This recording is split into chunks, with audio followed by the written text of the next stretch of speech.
Shabbat Shalom, Shabbat Shalom. Welcome to another True Disciples of Christ Bible study.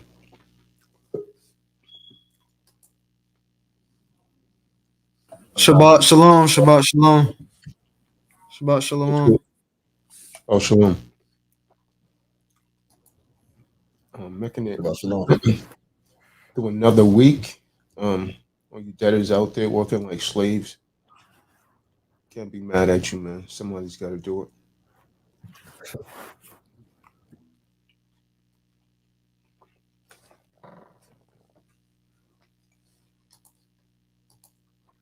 All right, so tonight, I'm gonna do an open Bible study, question and answers. Anyone got anything they want to bring out?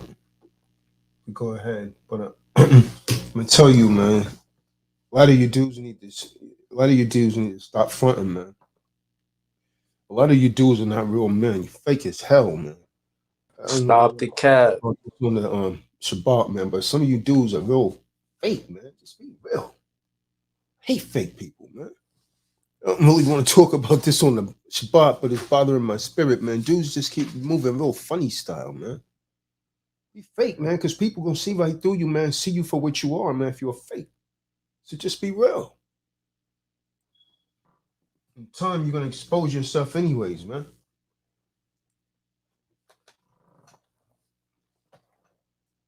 Who has something they want to bring out, man? Wow. Just don't stop, man. Shalom, shalom. Shalom, man. Shabbat shalom. Shabbat shalom. Shabbat shalom.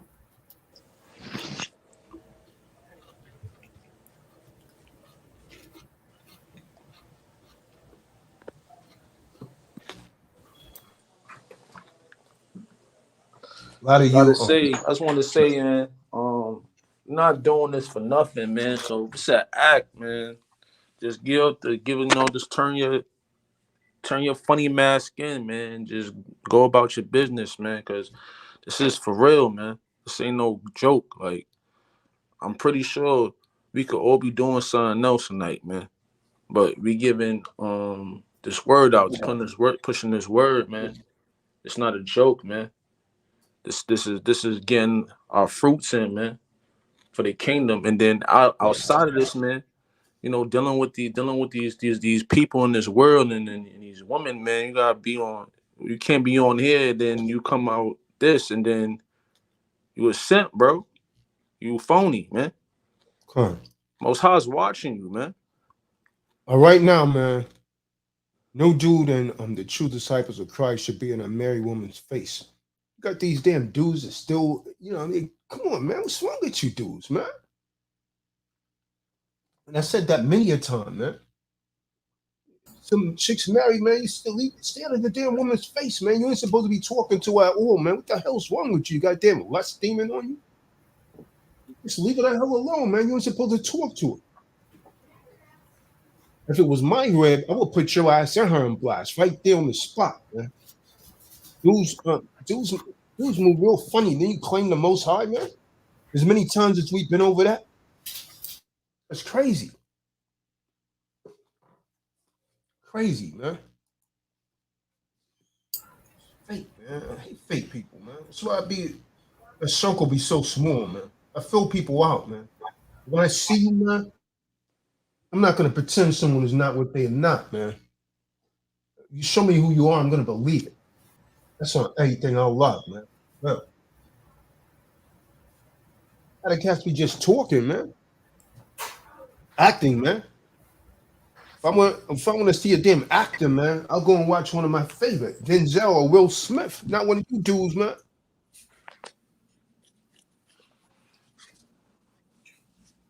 Come on here and act, man. Then you be like real worldly, man, in the background. Doing a lot of worldly stuff, man. We're always banging on E, man, but these dudes are wicked as hell, clean. Real talk, man. Like snakes, man.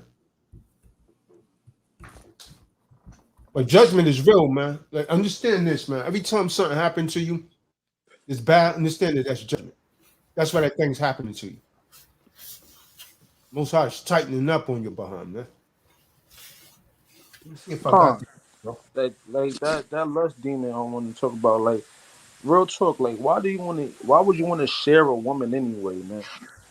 Why do you want to share a woman when in the back of your mind you don't? She could be doing more for the next dude, and you looking stupid. You doing extra. Why you want to share a woman? Why the Most High said get your own woman? Because Roscoe, I don't know it's what the not hell right in your what you doing spirit here, to Roscoe. want to share a woman, man. Nah, that's not me. Now, I mean, this message, man. How come it's so hard to send the address information, man? Look what you put here. You put street address, then you put posting for the trust, then you put St. Louis, Missouri, with no zip code. I put St. Louis, Missouri. I don't So understand why this is so difficult, man. Why would you put the persons for the trust in the middle of the address? Then you put St. Louis, MO, no zip code. Then you the zip put code, the zip no. code This should is be in crazy, there. man. This don't make any sense to me, Roscoe, man. This is not. Oh, so you saying the zip code is not on that? The 63032? I'm saying you did not give me a complete. This is about the fifth time, Roscoe. You want to give me a complete address, man. Man, that's crazy, man.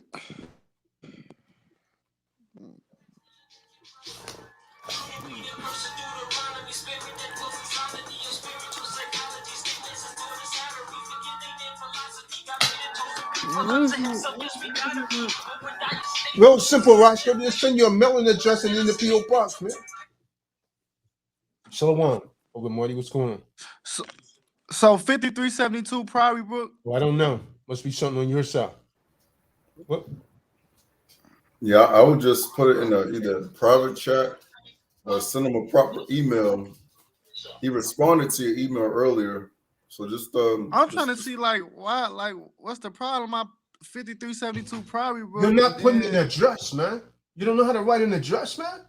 It's your name, your street address, the state, and then the zip code. Then you give me the address for the PO box, but I need the state and zip code with that also. Then you list the person for the trust. Not in the.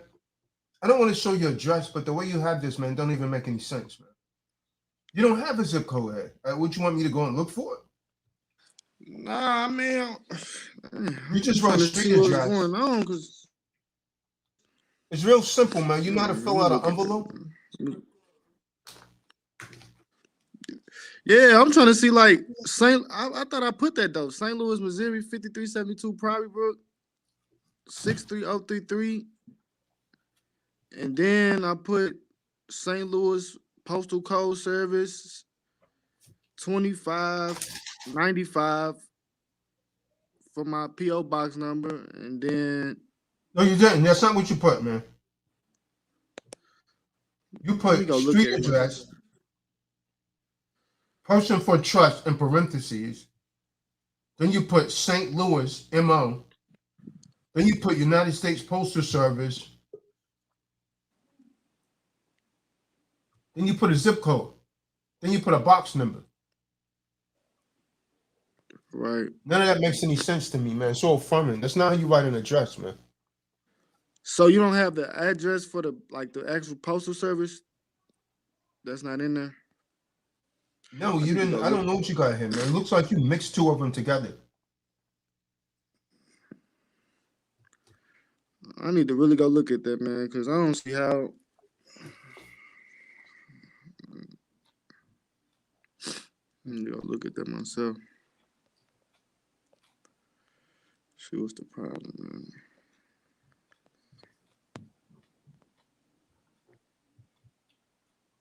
Once again, man, I specifically told you when I was on the phone, put whether it's a street, a boulevard, an avenue, a lane, or whatever, man. You're still not doing it. I put street numbers in the. What's that? I put street address. That's what I put. No, you didn't. Yeah, that's not. A street address would be a boulevard also, man. When you fill out an application, they ask for a street address. They ask for the number and the name of the street that you're on. You need to know whether it's a boulevard, an avenue.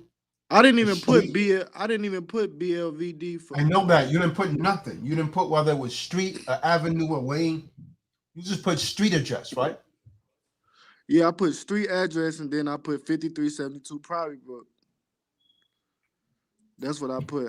I put that before I You're even making put this the overly address. complicated, man. Unbelievable, man. Um, It's just like filling out an envelope. Would you put that on the envelope, man? No. You put the name of the whatever it is, 52 whatever Prior Brook Lane, a boulevard, a street. You got to put something there to let them know, because it could be a 52 Prior Brook Lane, Prior Brook Street, Prior Brook Avenue. So you got to discern which one it is. God. I just, hey, I need to do it. Fuck, I don't know why I keep doing that shit.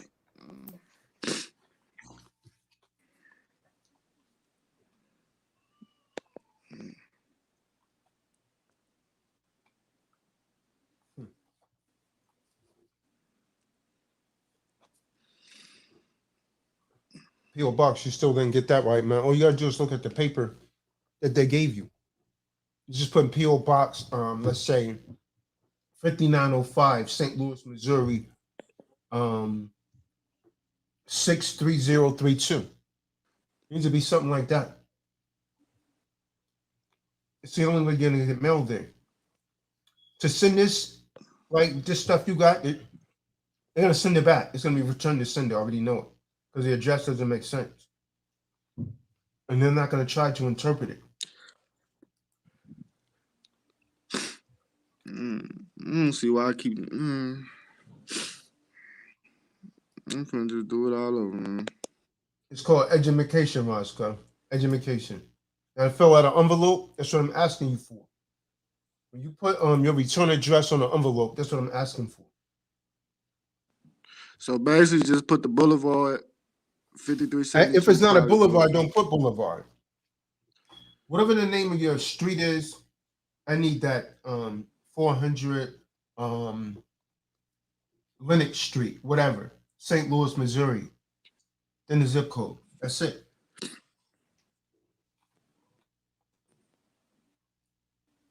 St. Louis, Missouri, 5372 Priory Brook zip code. Do you know if it's boulevard or street or court or terrace or place? Do you know what the name of the street is? Or what type that is called?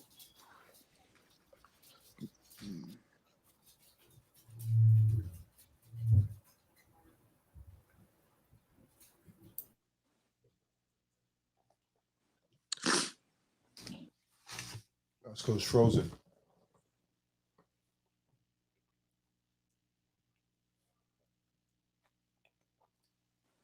I can't How about even. any questions, man? You kind of breaking up.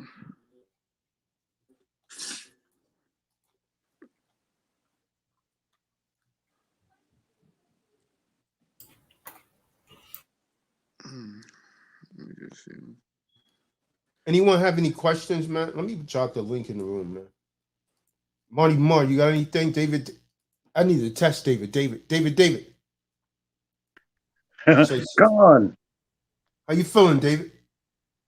With my hands, Gahan. Uh-huh. Well, how's your body feeling in your mind? I'm at peace. There's nothing else filled besides your hands. If I put my foot in your, I bet you would feel that. I'm at peace with my maker, and I'm at peace with the ox on the Who's your maker? Huh, Shaitan? No. Now I'm made in the image of the one true living God. His name is Yahweh. This must be the other David. Hey Dave, you gotta you have to send me your number or someday. Okay. I'm gonna need your contact. I'll be at the seminar. You attending the seminar? Yeah. Okay. You can reach me on Facebook. I'm David on Facebook. All right, cool. Okay, cool. Yeah, this is Yaote. I live Oh, right down. okay. Yeah. Yeah, hit me up on Facebook and we'll go from there.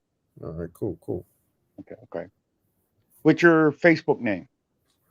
It's my JD Morley. Okay, that's cool. I'll look for it tonight or tomorrow, during or after the Sabbath. Okay. Cool. Thanks. Yep.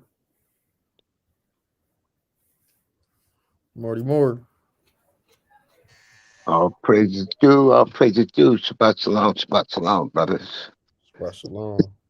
Shabbat shalom. Just proud to be here to gang up with you brothers again. I'm just ready for the ball to get rolling, man. All praises due to the Father for lifting me up one more day, man. All good, brother. Con. It's good to be here. Thank y'all, man. The Most High. Just blessed to be amongst all of you all. As we grow towards the Most High, sin less, man. Because of this world, man, it's such in a degenerate state that it's easy to slip up. I'm telling you, it's so easy to slip up.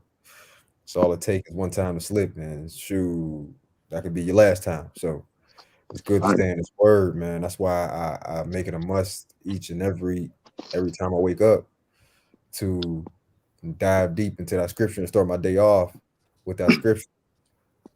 Start it off right. So I'm not going left. So I don't get left. Come on, brother. Faithful servant in the house, boy. The most faithful servant is in the house tonight.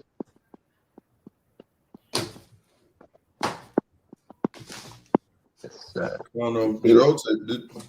don't have any questions at all, or perhaps that friend of yours had any more questions? Oh, Con. So yeah, good friend of mine, man. Me and him, he's actually he's not of this world at all. Yeah, I work with him. Such a blessing. I mean, that's just the Most High. And so he had a question in regards to Moses. Kahan, I want to ask you. His question was, and I believe we discussed this, but not. I don't believe I got the answer. I mean, you told me about the book of Moses, in which there is a separate book outside of the Bible itself. Talk about me?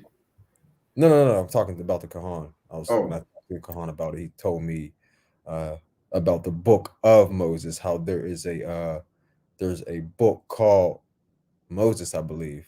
Is that right? There's a separate book. It's called the Book of Moses that the tribe of Judah uses or reads.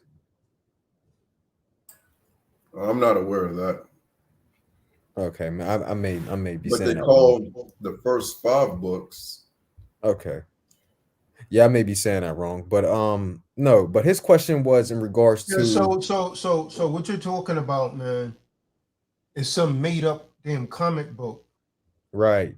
By Joseph Smith for the Church of the Latter-day Saints. Con, that's it. That's all that is. That's not a real book. It's a comic book. Con. It's just like reading Batman or Superman or something. Con. But his question was more so that dude's a Mormon if he's reading that. Yeah, no. He definitely no. I was just discerning the two. That's all. I was just discerning the two from my knowledge. But I did he had a question, and when he asked me, I couldn't elaborate on it because I am not, I'm just not as educated enough in that, in to be able to facilitate. You know what I think he's doing? I think he's trying to throw you off because there's books of Moses, and those are the 5 the first 5 books that you read in the Bible, right? Those are the books of Moses. But there is no book of Moses. The book of Moses is some damn comic book that was dedicated by Joseph Smith to the Latter-day Saints in that movement. Has nothing to do with the Bible whatsoever. Yeah, no, he said he was reading the Bible. He said he was reading it, and he just had a question. He said so when Moses went to the top of the mountain, and he was amongst the when he appeared to the Israelites, they all got scared, and he said it states how in the Bible it states he shone, and he looked up the etymology of the word shone or shone, and it the etymology of that word was horns. It meant horns. And so he was asking me, or he was trying to get clarification himself on that specific what it meant when he said all the Israelites were scared and of seeing him. So I'm not sure what actually, matter of fact, I may just call him. Yeah, tell him to get on the call so we can understand the question better. Yeah, Khan.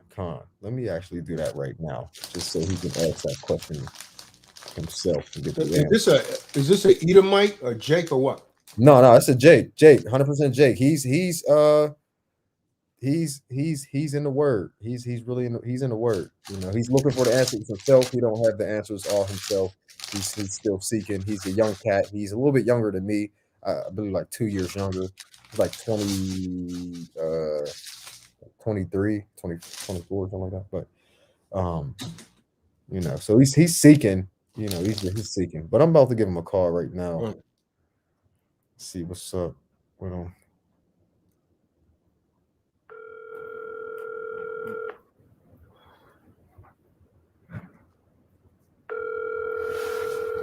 And again, if there's anyone else in the room with any questions, you could go ahead and ask it. Anyone? I wanted to say something about what I meditated on last night. Go ahead. That's okay with you, Tazadaq. Go ahead, man. Talk about these scoffers. Well, I mean, it's a part of that, but I was meditating on Job last night, but it was also something that when the second day after Job was inflicted, when his family died, and the sons of God and Satan came also with them, and what Most High had said to Satan, he said that, did you see my servant Job, how he's an upright and righteous man and the shield of evil? But then Satan said something that struck me, and I had to do more research on it. He said, skin for skin.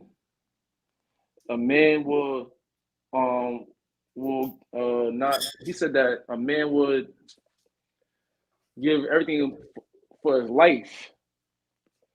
But when I looked up skin for skin and what that actually meant, it hit me like it really stuck with me what it meant, because it meant basically like if you man looks for a reward for serving the Most High. Like if you don't receive something from it, you don't want to serve it. So that's why saying he comes a lot in that type of way where the only reason why people would want to even get into this truth is for a reward, and that's like a feminine spirit, because that's how women operate. They operate in that way to where if they don't get a profit from it, the situation, then they don't want to deal with it. If they don't see nothing profitable about it. And that's where a lot of men, like I said, we on these men too, y'all be looking for a profit out of everything. Like when Tazadaq talk about the SPC, y'all just want to deal with it for a profit, but not really trying to deal with the man that's behind the guidance that he's showing y'all through that way of escaping this fiat currency. Because Tazadaq is not only about that; he's also about the word and structure and order. And that's what I'm saying. Like Satan says, skin for skin. I'm like, it made me think now. From like now, I'm not gonna want, like, when I serve the Most High, I'm not looking for nothing in return. I'm doing it out of just the will of my will as a man, what I was created for, to serve the Most High and obey the commandments, and not get a reward from it. Because that after that, Job said to Most High, to his wife, he said that, will we not get good and evil? You know what I'm saying? So when bad things happen, you can't curse God, and you can't say that, oh, what am I doing wrong? God's going to give you evil if he love you. You know what I'm saying? He's going to chastise you. He's going to make sure, he want to see if you're really in this thing for real, or you just in there for a profit. So I just wanted to touch on that. Yeah, Eve's going to leave when it get hard, man. Eve's going to leave him when it gets hard. Come on. I mean, I Most think people are Eve going to leave likes when it gets hard. integrity. Eve likes integrity, man. That's why she's the one that's filing the most divorces. She's the one. Eve leads in all divorces throughout the whole woman. She leads in that. So her integrity is not even there.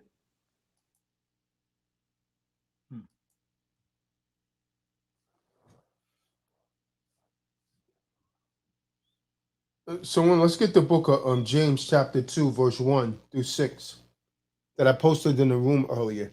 See, while Kevin Samuels claimed to be a man of the Most High, and he claimed to be preaching Christianity around there, he's also telling these women, your primary objective is essentially a high-value man. But the Most High tells you not to judge people on that. Most High is telling you not to judge a man by the price of his kicks. Don't judge a man by the type of car that he rides in. Don't judge a man by the house that he lives in. The Most High warns us about stuff like that. See, that hypergamy then is not in connection with the Most High, because the Most High tells us not to do that.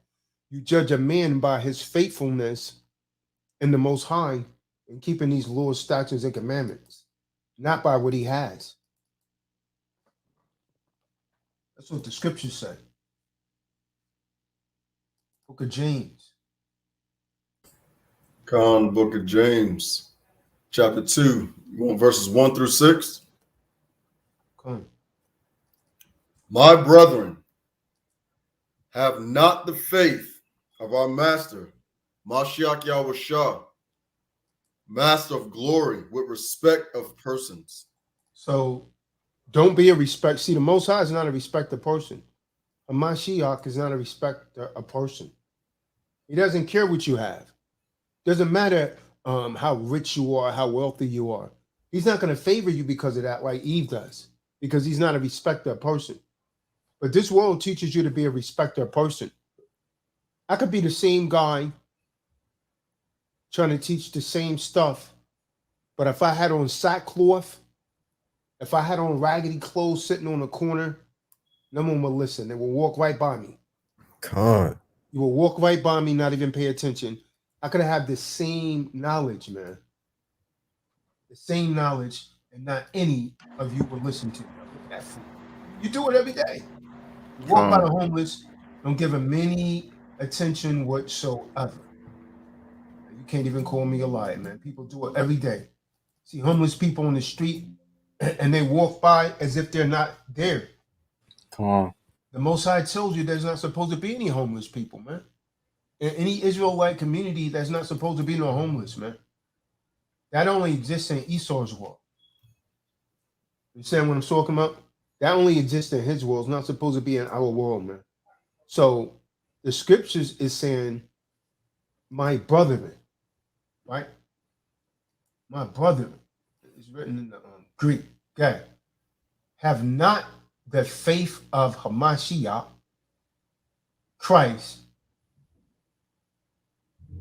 the power of glory, with respect of persons. That means no favoritism, man. That means you don't play favoritism with anyone. Eve does it all the time. So this is a sin. According to the Bible, I like him. He has more. That's a sin.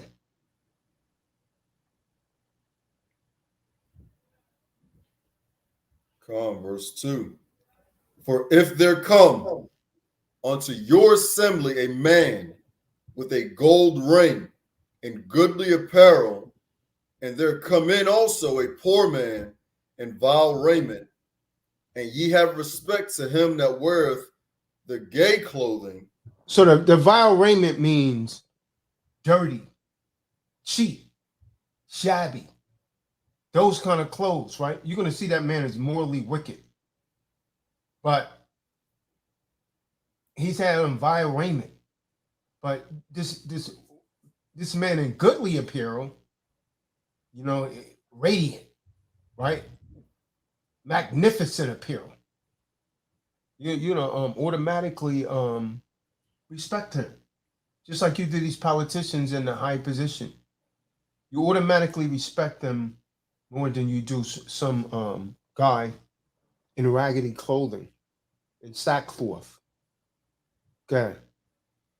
And say unto him, sit thou here in a good place, and say to the poor, stop a second. So you tell the rich man, oh, come over here and sit in a good place. Sit right here in a good place. Oh yeah, sit over here, so and so. Why? You know why you're doing that, really? Because you want something. See, your intent is bad. It's because you want something from that person. You think you might be able to get some of their riches. So that's why you're doing it. It's because you want something. But there's no one more guilty of that than the woman. See, hypergamy is a respect of persons. Stop me where I'm lying at. Hypergamy always wanting to marry up. Always wanting to be with someone, because you got the spirit of high shaitan in you, man. Always wanting to be with someone that's greater in status. You never want to go down. The Most High is going to deal with you for that, because it's going against his precept right here. The Most High is warning you about it. So every woman needs to muse over this. You think that this world has messed you up. See, the sin of making distinction in the Most High's house is evil. And wherever it's practiced, it's off. Because when you do that, the divine spirit, the Ruach HaKadosh, departs. It departs. The Most High loves impartiality. He don't love favoritism. So he's saying, listen, man, you don't respect him more because of his outward appearance. Or he's driving a AMG GT 63S, a space coupe. You're talking about almost a $200,000 car. That's the most powerful one that the Mercedes make. A space coupe. AMG, she see him in an AMG wide body. GT 63S. $200,000. Come. She go crazy. Oh, yeah. She'll do everything to try to get his attention. She's a respected person going against the scriptures, and at the same time, she'll call herself an Israelite or a Christian. Now, one of you could call me a liar right now, man. Because just about every damn woman is in the hypergamy. You don't want the poor guy. Otherwise, look at all these janitors and everyone, these men that, you don't want these kind of men because you'll respect a person. There's so many things against Eve, so many reasons you're not going to make it in the kingdom unless you repent. Understand that. This world has messed these women up. And so when they come on here like that woman the other night, see, they could deceive some people. Like she had Raheem, but he don't have the wisdom that I have. Yes, it's no more. I'm listening to her talk. She sounded okay to him. She sounded off as hell to me. I'm like, she's disrespectful. She keeps talking over him. And this witchcraft she's coming with. I could see that the woman was coming with demons, but I let her talk. I listened. Then when she's done, I cut her with the truth. Cut her with the truth. She going on and on, showing no respect. At the same time, she's claiming to be the submissive woman, but she constantly talking over me on my own platform. Utterly disrespectful. So the Most High does not like impartiality. He does not like people that judge by the outward appearance. See, in his church, in his house, the real difference must be those of humility. It's willing to be humble, purity, righteousness. That's what makes a difference to the Most High. Bless, Barak, are the poor in spirit, whether they be rich in worldly goods or not. They're Barak. But it's easier for a poor man to be rich in faith and an heir of the kingdom of Shemayim, because he could give more attention to the things of the spirit. A rich man is always focused on his riches. He's distracted from his spirit. We read that in the book of Luke, man, Lucas, about the rich man and Lazarus. See, the law of love must be supreme with us. And we must love our fellow man, whatever their positions are. I don't respect him. He ain't nobody. You do that work all the time. Who taught you that? The enemy taught you that. Regular guy come in, you kick back, got your foot on the desk. Oh, the supervisor coming. The manager's coming. You straighten up. Give him more respect because of the title. You respect the person.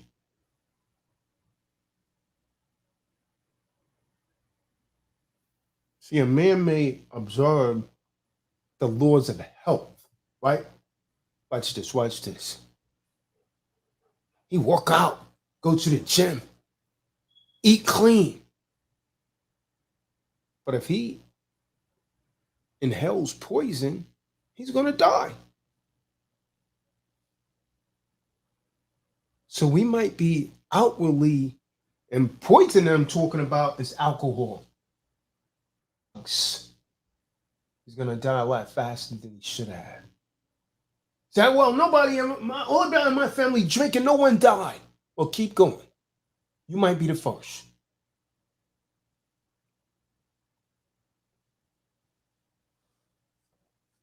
So we might look good outwardly, but we're delinquent in love. And that's going to invalidate everything. You're not going to make it because you respect the person. Go ahead and finish that out, Yashabi. Come, sit thou here in a good place, and say to the poor, stand thou there, or sit here under my footstool. Con, yeah, right. You're honor the rich man, but gives a poor no respect because he's poor. Verse 5. Hearken, my beloved brethren, have not Supreme Elohim chose the poor of this world, rich in faith, and heirs of the kingdom, which he hath promised to them that love him? But ye have despised the poor. Do not rich men oppress you and draw you before the judgment seats? This is something all of you need to think about. Most of you don't respect poor people. You don't want them around you. You think they're going to ask you for something. Rich people, you show them respect. Some of you even act fearful. You want something. Think they might give you something.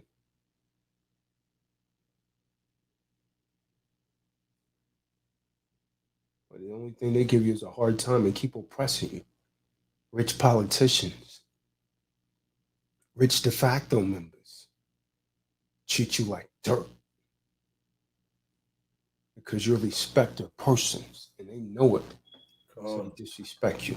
They disrespect you to your face. Talk to you like you're nothing. A lot of you Eves, man. A millionaire, he'll talk to you like you're a damn dog and you'll take it. Just so you could get some designer clothing and be in that environment.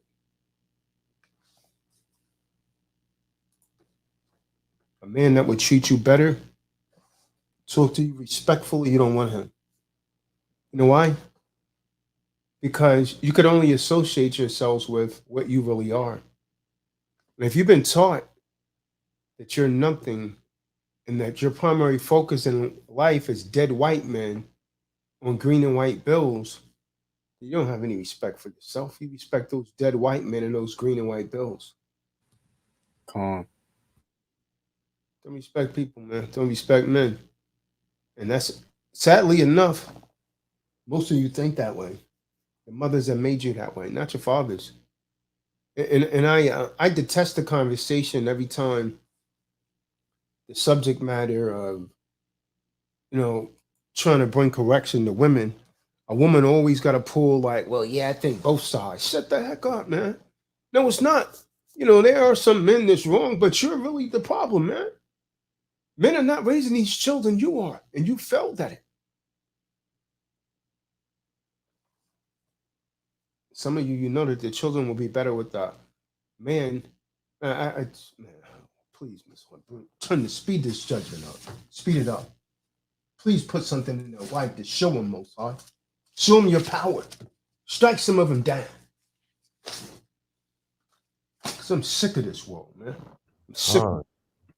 Hate this world, man.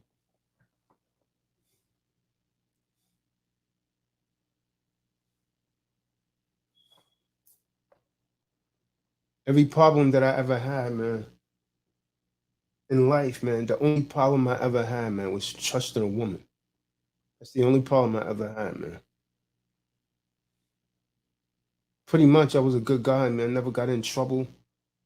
Any kind of problem, any kind of financial I ever had, always came from a woman. But now that I'm older and I learn, trying to warn these younger dudes, man, but most of them don't want to listen. They're like a young fool, man. Young, dumb, and full of cum. He's thinking below his waist. Pump your brakes, man. There's a lot of traps out there. To be a respected person. Anyone else out there have any questions, man, in the background? Roscoe Church. It should be all corrected though. I know how you wanted it now. I did it like that. Oh, you sent it again? Roscoe Church. Yeah, Let's see. Yeah, I just did it. It should be all right now though. I know how you was wanting. I had to look at it myself. Yeah, you still listen, Roscoe. You just put a P.O. box there, man. So where's the P.O. box located? What city and state is that in, man? You put the address, I guess the home address, but the P.O. at the same city, man. This is about the 10th time, Roscoe, man. Damn. So I was supposed to send a city too with the P.O. box. The P.O. box is in a city and a state, and is there. It too has a zip code. Unless you're telling me it's the same city and state and zip code. Yeah, I mean, yeah, that's the same city, state, and zip code. I mean, but I can. Because if it's not going to make it to you. So basically, just put the zip code in the city and state with the P.O. See how you did in the top line, Roscoe? You got the physical address, the city, state, and zip code. That's what it needs to be for the P.O. box. Okay, so the city, state, and zip code in the P.O. box. Both of them. Okay. Man. Shit. I don't know where my head. Still all good.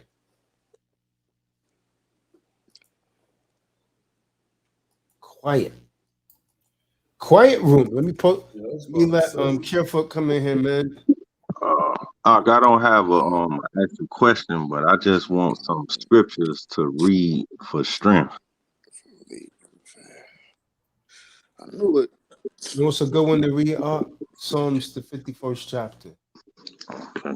King David's prayer. The entire 51st chapter. Psalms. Whatever happened with that Eve?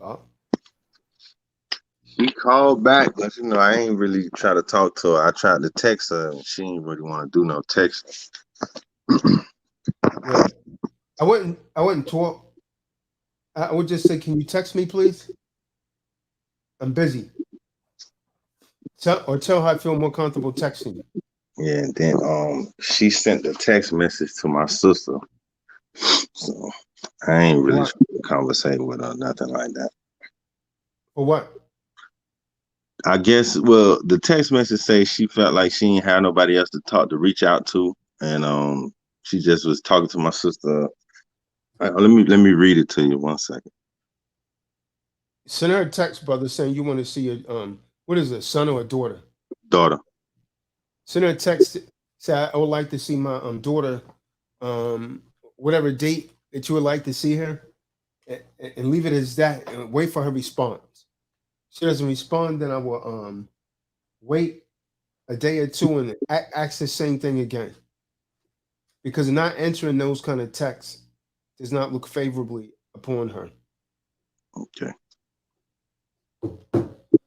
She basically was texting my sister, just telling her that I left my daughter in tears at the school because my mom died back in August, and I sent her text messages or whatnot telling her that about my mom passing, and I sent her also the funeral arrangements and the wake and everything, and they never showed up.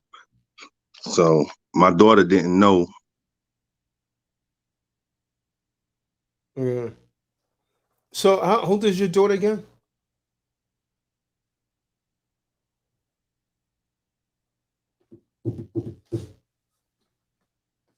Hey, brother, how old is your daughter again? She's 9. Yeah. So she was pretty close to your mom? Yeah, real close. That's the only grandparent that she had.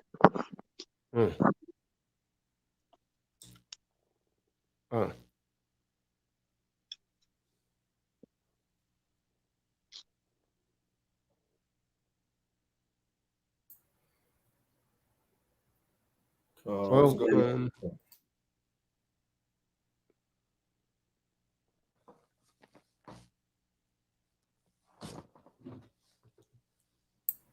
it's a lot.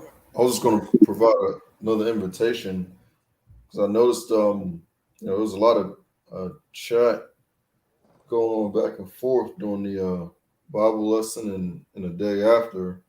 So everyone that's out there, in the chat room, it's open, Bible questions and on, current events. There's a lot going on. I'm sure folks have questions, and this would be, perfect opportunity to go ahead and bring them up.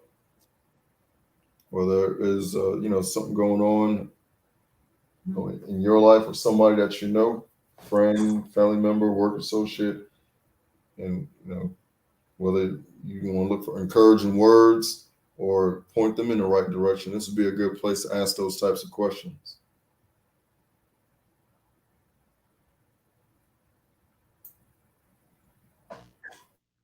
Marty Marr. Let me take it to church, put the church clothes away. Shalom, brothers. Where's Malik Abdul? Where's your boy at, Joe Hunter? You know him talk almost every day. Where is he at? He's supposed to be here. Supposed to be here.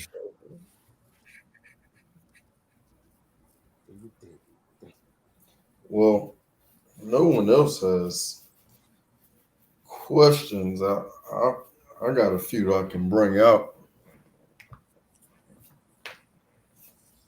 Joshua B, in viewing mine, I do have a question as well. It just came to mind. Yeah. Much rather, hear from other folks that are on this panel, because you always hear from the Kahan and myself. But I definitely don't mind. Definitely bring them up. Appreciate that. It's in regards to actually a verse that was posted in the chat. Galatians Chapter 3. Because I hear this chapter come up a lot in regards to the promise to Abraham's seed. So I just want some clarity on it.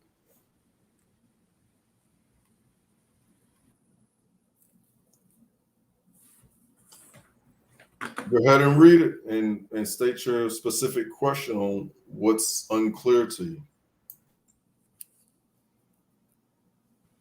So, Galatians chapter 3, verse 15 states, "Brothers, as a man I say it, a covenant, even though it is man's, yet if it is set up, no one sets it aside or adds to it. But the promises were spoken to Abraham and to his seed. And he does not say, and to seeds, as of many, but as of one, and to your seed, who is Mashiach. Now this I say, Torah, that came 430 years later, does not annul a covenant previously set up by Yahuwah and Mashiach, so as to do away with the promise. For if the inheritance is by Torah, it is no longer by promise, but Yahuwah gave it to Abraham through a promise." Hey, so what version of the King James Bible is that, brother? This is the Basora, the Nazarene version. Okay. So it doesn't state anything about the number of years or anything. That's good. No, it does state 430 years. Oh, okay. I missed that. Yeah, verse 17, right? Come. Yeah. Just know it's coming this Torah. I need to go.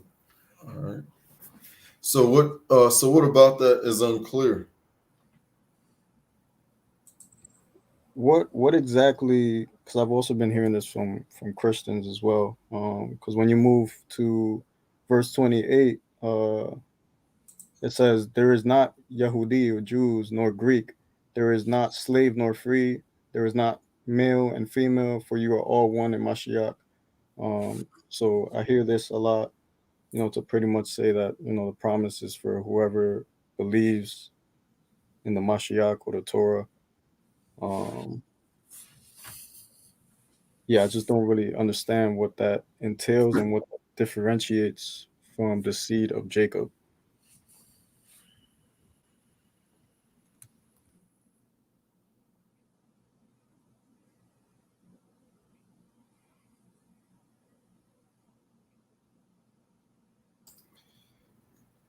So your question isn't about verse 15, but about verse 28, where it states,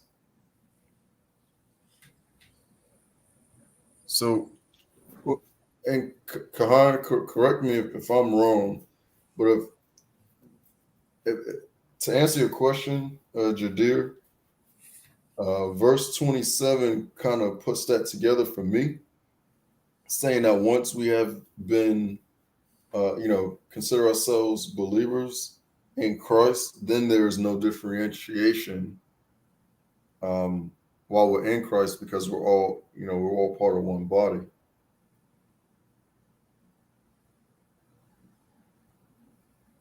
So verse 27, go ahead and read verse 27.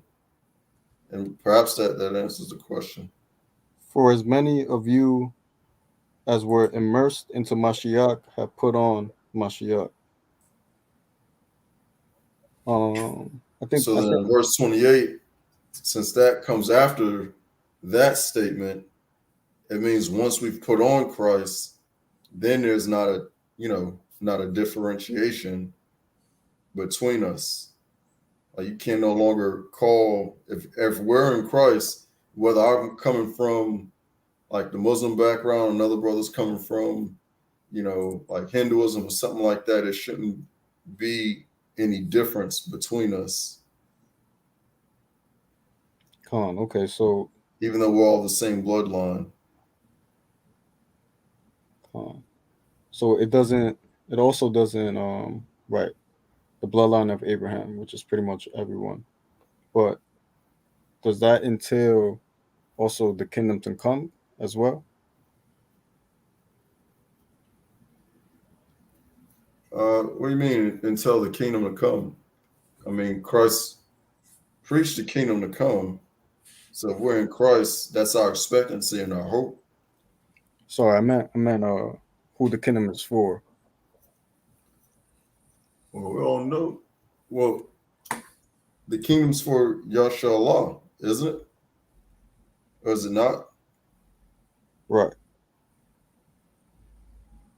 So it's a lot. Go ahead, Benai. Go ahead. I was just gonna say there's gonna be Gentiles in the outer courts. We've been over that. Come on, Salaki. I see. It seems like he's unsure. He said right, but I told him, is it or is it not? And he said right. So I was trying to see where his understanding is of that.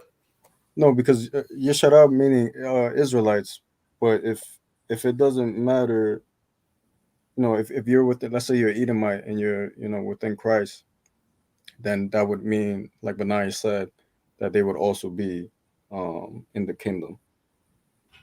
Correct. Got it. Is there a specific verse that you were referring to, Benai, that speaks on that? Come on, let me get it. So, are you clear on how he's explaining this to you, Jadir? Yeah, that cleared it up. It connected itself. I appreciate you. So, I mean, but what was your question? Because I'm still not really understanding your question. Like, what is your question? Like, I think to put it into essence, the question really was, who was the kingdom for, and if it were to be inherited by any people, I suppose, including. Well, the kingdom is for Israel first, right? So the direct answer that you should be given is the kingdom's only for Israel. When the nations go into the kingdom first, they're going to be slaves. The nation's going to have to pay for what they've done to the nation of Israel. The Bible is very clear on that. They're going to be slaves in the kingdom. Then they're going to be forced to keep the laws, but they're going to be in the outer court. So before you get what you're getting about the outer court, Benai, someone get me the book of Jeremiah 30 and 16, and someone get the book of Revelations. So when Paul is talking, it doesn't matter whether you're Jew or Greek or Gentile. He was only talking to Israelites then, right? Because Paul went to the dispersed. Paul went to those Israelites that had taken on Greco-Roman customs, right? So there was Israelites that was referred to as Gentiles. Paul was a Greek citizen himself. So you would have referred to the Apostle Paul as a Greek. So like it in Rome. Paul served in the Roman army. So you refer to him as a Roman citizen, just like us, right? They refer to us as whatever named American citizens or whatever, but that's not our nationality. When we proclaim that, we lose our nationality because our nationality is an Israelite. It's the same thing in this day as it was in those days. So it's crystal clear that the Most High said, I'm the Most High and I change not. So in the beginning, the Most High only chose Israel. You can never see the Most High in the Bible referring to himself as the power of anyone. They use the word God besides the nation of Israel. Nowhere in the Bible. Nowhere in the Bible does he claim any other people to be his own but the nation of Israel. He made all, but he does not love all, not according to what's written in this Bible. Now, lots of times when the Bible is talking about Gentiles, it's talking about the northern kingdom. It's talking about that the tribes the 10 tribes that went astray first. That's the northern kingdom, right? So that you can really understand this, right? And they were Gentiles. Those are the people that we read about in the Apocrypha that took on Greco-Roman practices, and they started using the name of Gentiles, and they stopped getting circumcised, just like people in this day and age. So they was in a Gentile state of mind, and they referred to as Gentiles. And Paul told us that, right? So, but the nations will be in the kingdom in the end, but first they have to pay for what they've done. And that's throughout the Bible. And so the Christians, they like to jump and tap dance all around that, but the nations must pay. They have to pay. This Bible's right and exact. Yes, some of them's going to make it in the kingdom. Not all of them, because the bulk of them is going to be put to death. Just like the bulk of these Israelites are going to be put to death because they want to keep these laws, statutes, and commandments. So Jeremiah 30 and 16, someone. Book of Jeremiah, chapter 30, verse 16. Therefore, all they that devour shall be devoured, and all thine adversaries, every one of them, shall go into captivity. You see that? So that's the prophecy. So it's saying all thy adversaries shall go into captivity. So all of them must go into slavery according to the Bible. Revelations 13, 9 and 10. So because someone say, man, that's the book of the prophets. That's already come to pass. No, it hasn't. That's prophetic. Because our adversaries haven't gone into captivity yet. Revelations 9 and 10. And they had tails. No. Listen, brother. Listen. If you don't read the scripture, read what I said. Revelations 13, 9 and 10. My bad. I got it. Book of Revelations, chapter 13, verse 9 and 10. If any man have an ear, let him hear. He that leadeth into captivity shall go into captivity. So you hear that? So that means anyone that enslaved anyone has to go into captivity. What is the book of Revelations? The Revelations means the things that are to come to pass, the things that typically hasn't happened yet. So everyone that puts someone in captivity, the people that put the Israelites in captivity has to go into captivity according to the Bible. This is prophecy that we're reading right here. Go ahead. He that killeth with the sword must be killed with the sword. So how they murdered us, they got to be murdered. So the bulk of them people going to be murdered. They're going to be put to death for what they done to the Israelites. The scriptures say, hey, but now get me though hand joined in hand, the wicked shall not go unpunished. They're going to be punished. The prophecies has to come to pass. And someone get me 1 Corinthians.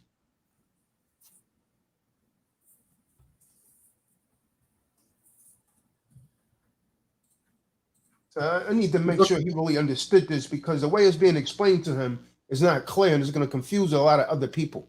These nations are going into captivity. You can't just say they're going to make it into heaven. They're going to get there. Most of them are going to be killed off. And the ones that make it, they're going to be forced to keep the laws, because the nations are not under the laws right now. On Proverbs 11 and 21. Come on, it's the book of Proverbs, chapter 11, verse 21. Though hand joined in hand. Yeah, all these nations are joined hand in hand against who? Against the Israelites. That's why they have a nation that represents every nation upon this earth in the United Nations, except for the nation of Israel. No one's there to represent us. And I don't mean the people that's over there now. I mean the true Israelites, the biblical Israelites. There's no one there to represent us in the United Nations. It represents every other nation in the world except for us. Why? Because they're wicked. The nations are wicked. So the scriptures show the hand joined in hand. Read on.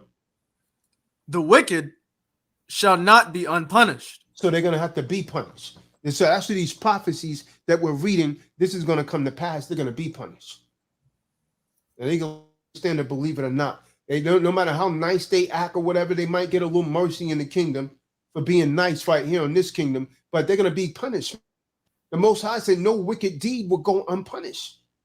You're going to be punished, man.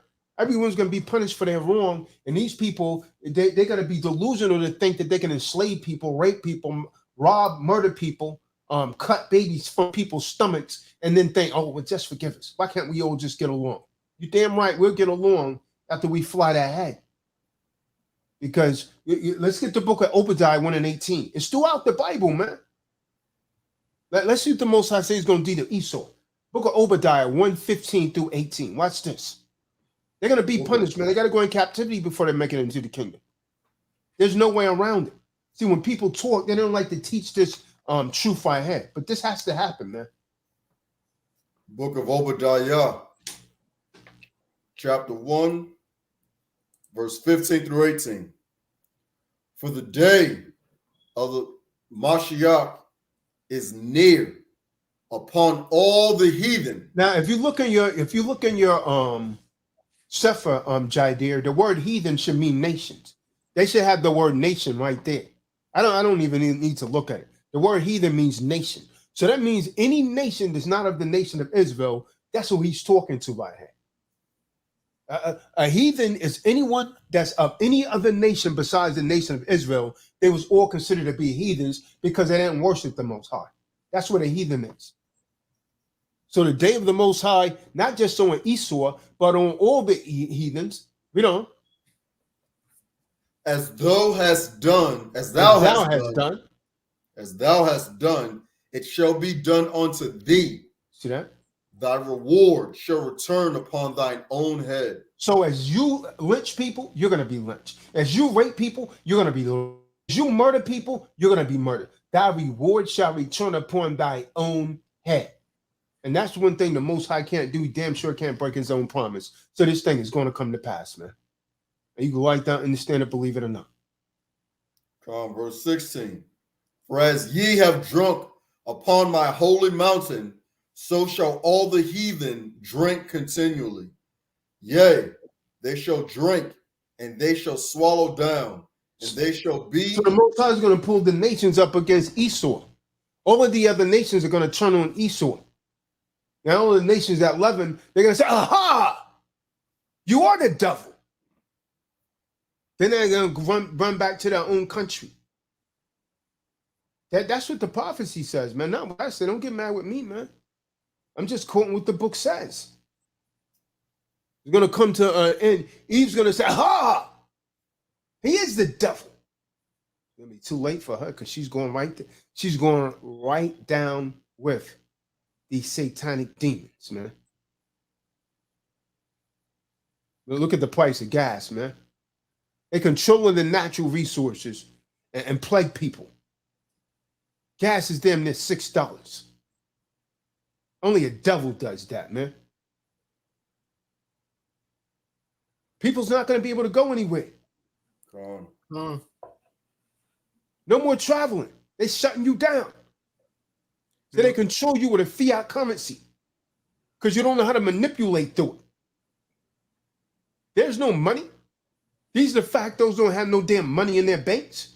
All they have is money of account. They have your energy. That's the real money. But you don't know, you don't comprehend that because the devil taught you how to eat the wrong food.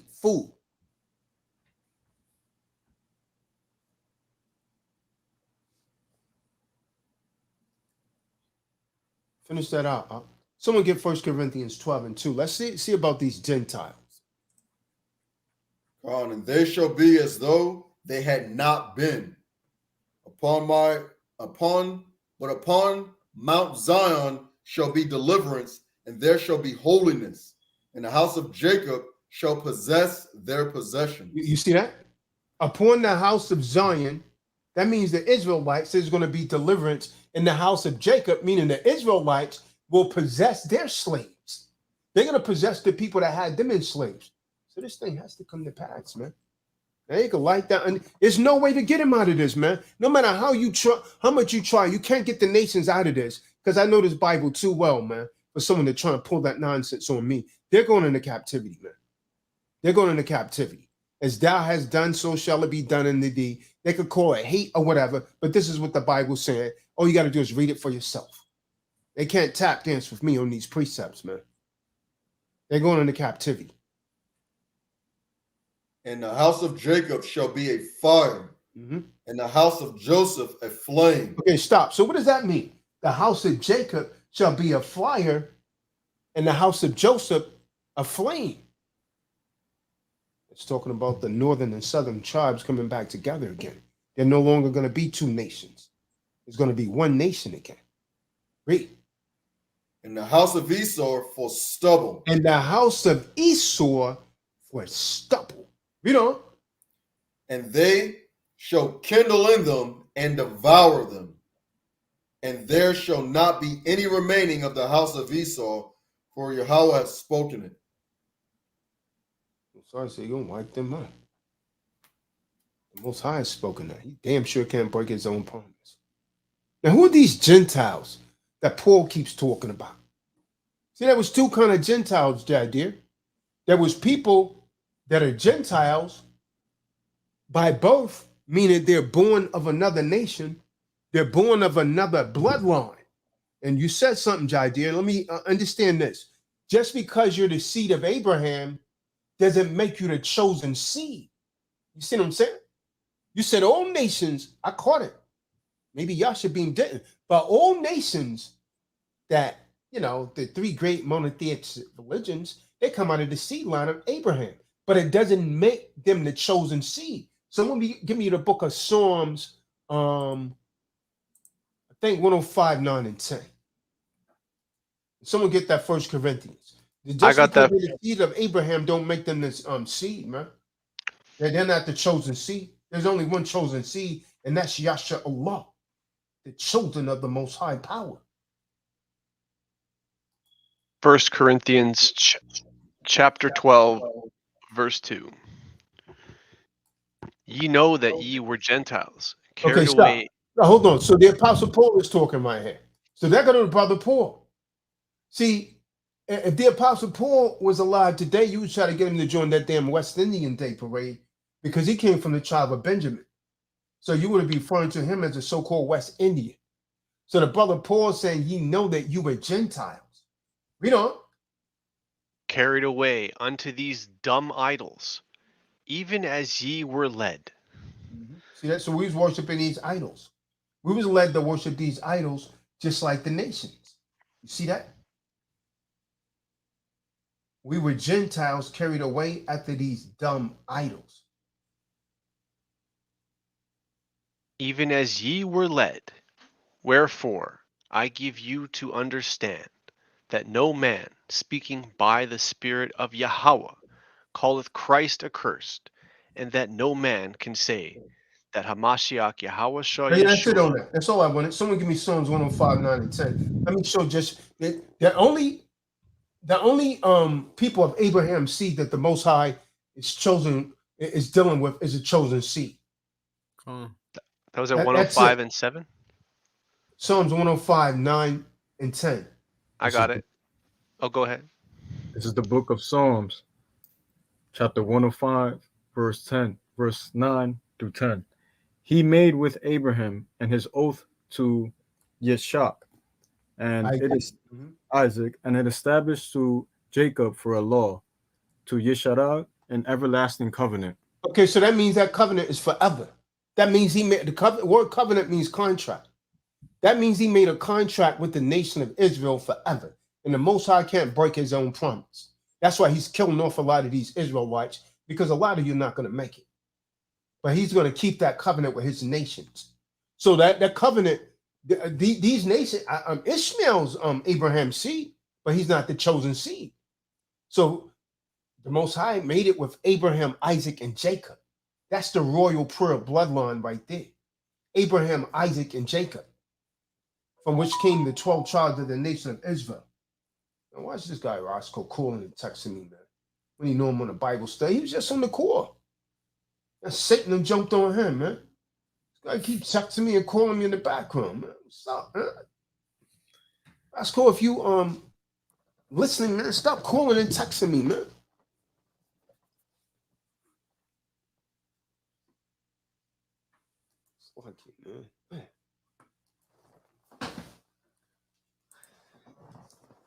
Hey, Benai, just because they're the seed of Abraham, it doesn't make them the children of the promise. Come on. Yeah, I was gonna. Did we already read the Gentiles in the outer court? But the Kahan already. No. Go ahead, bring that up. Yeah. What's that? Book of Revelations, 11 verse 2. And someone get after that, someone give me the book of Romans 9 and 7. Just because you're the seed of Abraham don't mean you're going to make it. Go ahead, bring it up. But the court, which is without the temple, leave out, and measure it not, for it is given unto the Gentiles. In the holy city shall they tread underfoot 42 months. So 42 months, 3.5 years. So the outer court is going to be left for the Gentiles.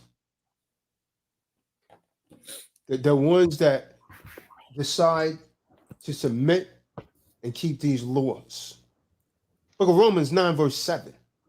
Book of Romans, chapter 9, verse 7. Neither because they are the seed of Abraham. Okay, stop, Jehote.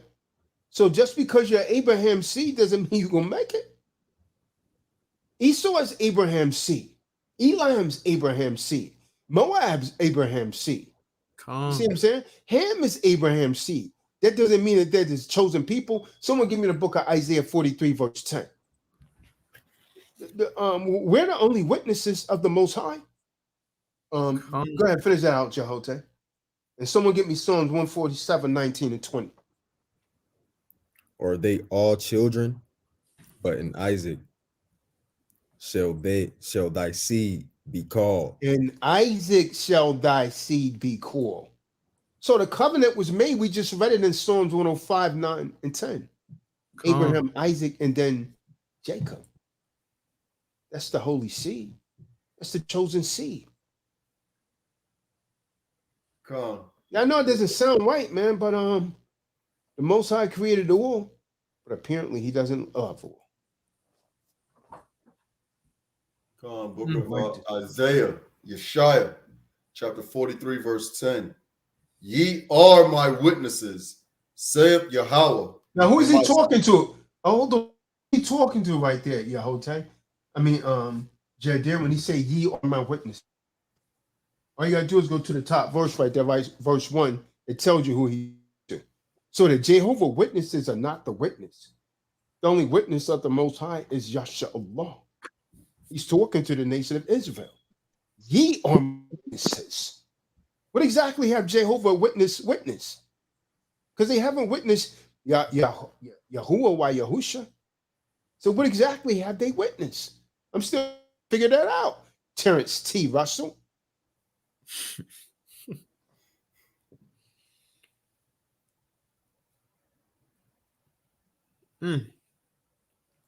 That's a powerful verse right there. It's shy of 43 and 10. Because I was having this was a long time ago when I just started getting into this truth. This dude was trying to tell me that, Esau is a part of the, he's a part of the chosen people as well because he's Jacob's brother and all this and that. No, because the covenant it's only what Yahshua. Listen, man. You could have killed that with Genesis, the 25th chapter. 2 nations are in thy womb. Esau is of a different nation. Him and Jacob might be brothers, but Esau is of a total different nation. Right. They can't pull that nonsense with me, man. Yeah, just because they're brothers somehow that makes them that's not how that works. It's not giving understand the scriptures, man. That's why they say nonsense like that. It's only given. That's why Hamashiach always talked in parables, man. He didn't want Israelites to understand. Because you had wicked Israelites back then. True. That makes sense. The disciples came to him and said, why are you talking in parables?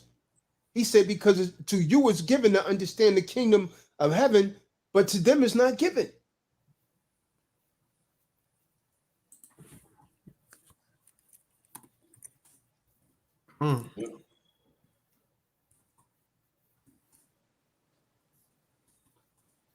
Roscoe Temple. Roscoe Mott. You kind of breaking up, Doc. Roscoe Public. That's you breaking up. That's you breaking up, Roscoe. Hello? Shalom. Roscoe look like Red Man. Yeah. A red beard. What are you, Irish or something, man? What did you say?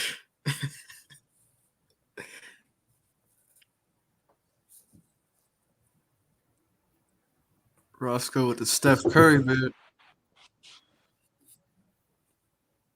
You know, Steph Curry, one of his parents is an Edomite. Come on. His mom. Yeah. That's why he got them blue eyes. Yeah. But I seen a lot of Hamites, Africans with blue eyes, and both of them is dark. That's a recessive gene. Yeah. So-called blacks could produce that. You see a lot of them that have green eyes. That's a recessive gene. Yeah. All it takes is for both parents to release that recessive gene. It will come out with blue eyes, whatever, hazel eyes. Those are recessive. The darker your eyes are, the stronger they are. People that's far-sighted, their eyes are weaker than someone that's nearsighted. Con. My grandfather's eyes got lighter as he got older, and as his eyes got weaker. Yeah. But they started off dark brown. Wow. Yep. It turned like a light blue and then the green towards the latter end of his life. 2021. They try to make that the symbol of beauty, though. They already did. That's why Nicholas Carefoot went and got blue contacts. The hunt of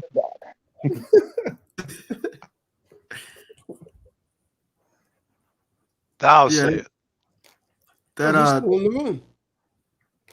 Nicholas Carefoot's still in the room. I just heard his voice somewhere. Oh, right there. Internet horrible. Yeah, he got a Superman thing right there. Nicholas Carefoot, you might want to get your ticket, man, because they've been reserving seats real quick this time, a lot faster. Every day there's more people reserving tickets. I've noticed. I'm gonna have to buy it. Yeah, I got on that ASAP. I'm gonna buy my tickets. Hey, Doc. There's quite a few people that got them already, man. What's up, Roscoe? I resent it, man. Yeah, I got it. Now. It's good this time. It's good this time. All right. I'm so like, man. Hey, what I was doing though, my internet kind of janky, so that's probably what was going on because I thought I was putting certain stuff in and it wasn't even never going in. I don't know what's going on.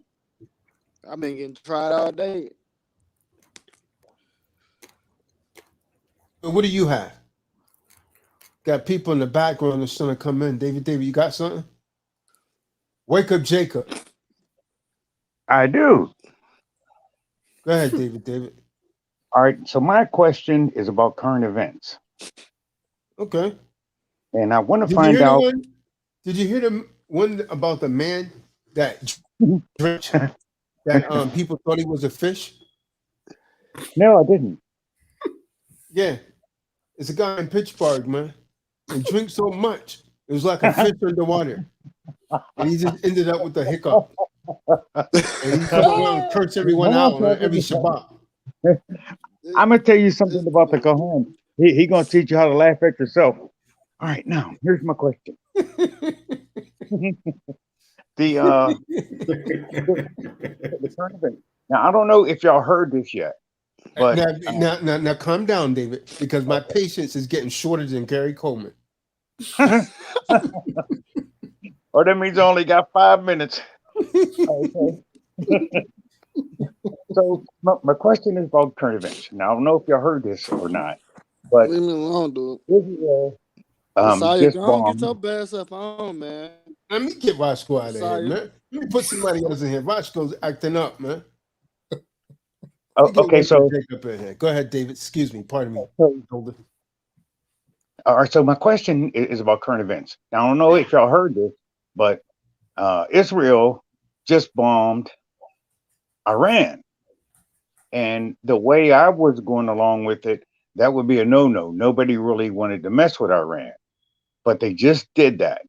Now, when I read the Bible, I read about Gog and Magog. And while I was listening to you guys, I did a little bit of research on it, and I found that Gog is actually a person, and Magog was actually the city or the land or the state. So I'm thinking if Israel is going to get attacked from the north, I always thought it was Russia. And now I know that maybe the name is Putin. So, according to Bible prophecy, if Israel is going to be taken over from the north, I don't know. When did this bombing take place, David? It would have been this week because I just read it.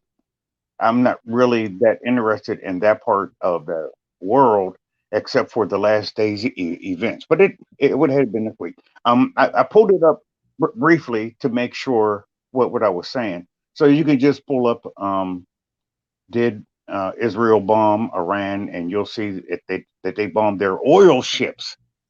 So from Russia or Iran or something.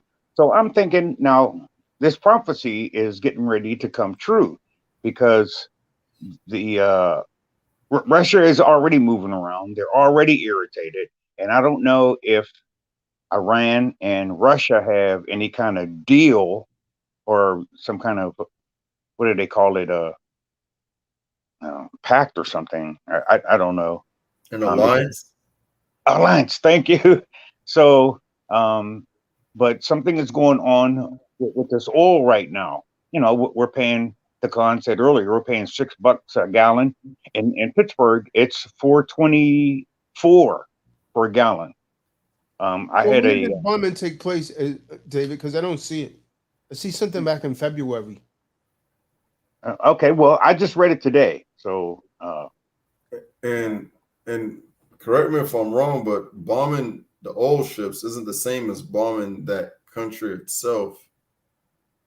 Yeah, David, you're probably not coming with the entire story. They was probably in a area they wasn't supposed to be in. But I tell you that anything that Israel gets in, America's going to get in because Israel's America's #1 ally. Israel uses America expertise and America weapons. Yes, I'm aware of that. That's why I'm afraid that we're going to get pulled into that war again, just like we got pulled into the other world war. No, you don't get it. Like they use our military and force to do things with. Right. So if Israel did do that, then we essentially did it. Right. That's the problem they're having with giving the Ukrainians jets. The people who want to give them jets want to send the jets to America and let America send the jets over to Ukraine. But the people who want to send the jets are like, no, we don't want to send it straight to Ukraine because we don't want to get involved in going against Russia. So we'll send them to America, and America's like, no, we don't want it because we don't want to get involved in Russia. And since I know about this prophecy about Gog and Magog, I think it's called the Battle of Armageddon or something like that. It'll be the cities of the north coming down. So I looked and I wanted to see how far Russia was from Israel, and it's not that far. And then I also looked. So if you look at it on the map, Russia or Magog is north of Israel. So that's fulfilling the prophecy. And so I wanted to see how far Ukraine was from Israel. And it's a little bit closer. And of course, everybody knows that the Ukraine is in the south of Russia, middle south. It's not like south. It's not south like Israel is. So my question is what's going over there with these three countries and including Iran, what they did, and especially if you said that they didn't do it this week. It happened a couple weeks ago or something like that. There is this what's going to be fulfilling that prophecy about the battle of Armageddon and stuff like that there, or am I looking out? Am I looking at it out of order?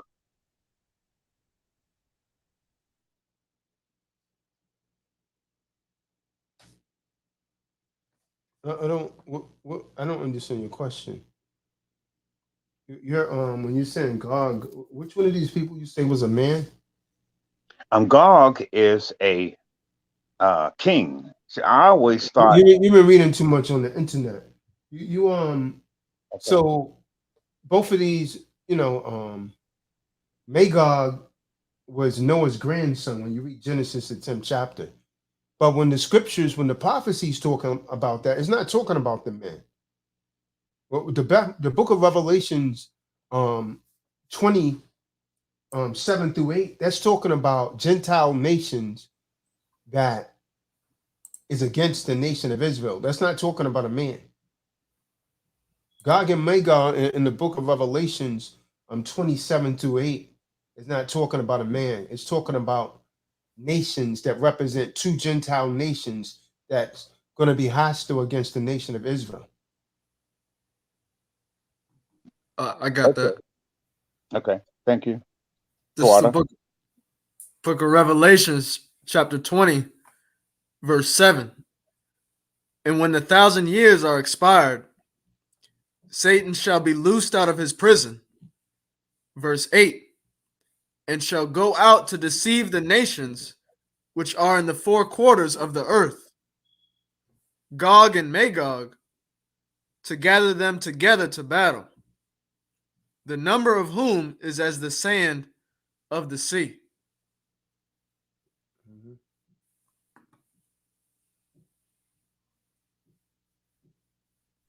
Okay. I also read one interpretation where it said Gog of Magog. So Gog of Mog. I just told. What's that?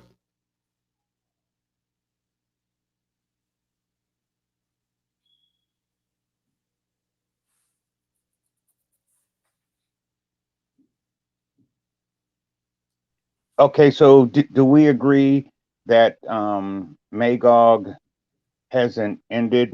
Maybe it's now called Russia? No, we don't agree because you don't know what you're talking about, David. The stuff that you're talking about is prophetic, and most people don't understand that. Okay. The Gog and Magog is talking about Russia and Asia.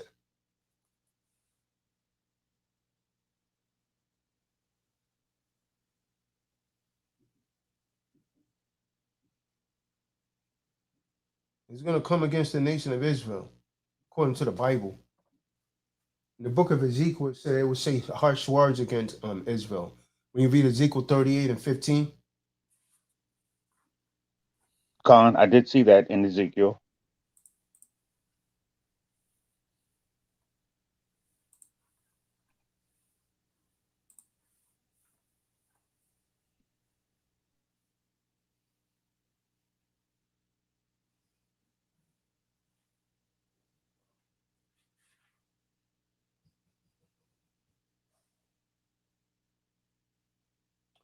What's the most powerful nation to the north of Israel? That's what the prophecy says. Then that would be Russia. Khan, that's right. Someone read Ezekiel 38 and 15. It's the book of Ezekiel, chapter 38, verse 15. And thou shalt come from thy place out of the north parts. So they're talking about they're coming against the nation of Israel. When you look at a map, which north to the nation of Israel is going to be Russia, the most powerful nation. Go ahead, read. Come. Out of the north parts, thou and many people with thee, all of them riding upon horses, a great company and a mighty army. Yeah. Read verse 8 and 9. And someone get Daniel's 9 and 27, because Ezekiel, he prophesied that a mighty nation from the north will come against Israel, and that the Most High will utterly defeat them. Yahushua will. He's gonna show his power. Colin, this is the book of Ezekiel 38, verse 8. After many days thou shalt be visited. In the latter years thou shalt come into the land that is brought back from the sword, and is gathered out of many people, against the mountains of Yasher Allah, which have been always waste. But it is brought forth out of the nations, and they shall dwell safely, all of them. So the Most High is going to deliver him. Jumped on to verse 14 and 15. Come on. Verse 14. Therefore, son of man, prophesy and say unto Gog, thus saith the supreme Allahim Yahweh, in that day, when many people of Yasher Allah dwelleth safely, shalt thou not know it? So they're going to attack when Israelites think that they're safe. Russia's going to attack. Right. That's how I understood it too. Go ahead. Verse 15. And thou shalt come from thy place out of the north parts. See that? This has to be talking about Russia, man. That shall come to that place from out of the north part. God, this ain't talking about no man. It's talking about nation. Thou and many people with thee. So how in the hell is it talking about a man that said thou and many people? Come on. All of them riding upon horses, a great company, and a mighty army. See that? It's going to be an army, man. Daniel's 9 and 27. Most High is going to have to protect them in the end. In Ezekiel 39, 1 through 7, it tells them the Most High is going to save the nation of Israel. He's going to have to protect them. So we're going to be taken out of this thing. The righteous ones, only the righteous are going to make it, man. Two-thirds of Israelites will be put to death right along with the nations, man. Because they think this is funny, man. They laugh when we on here trying to teach. They don't take it serious. They lie. They capping in the background. Better wake up, Jacob. Jacob, wake up. What's up, Aki? Hey, Aki, I just had one thing to say, Aki.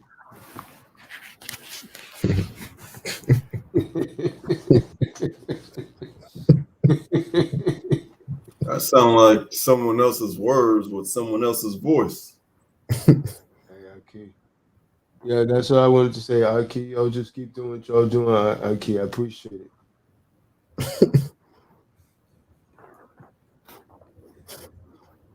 Jacob, wake up. Hey, so Jehote put a link inside the chat about Israel attacking Syria, and you mean Jadir? There were Jadir, and there were Iran soldiers or elite forces. 4 members of the some elite force was in Syria when Israel attacked Syria. That's how that went down, David.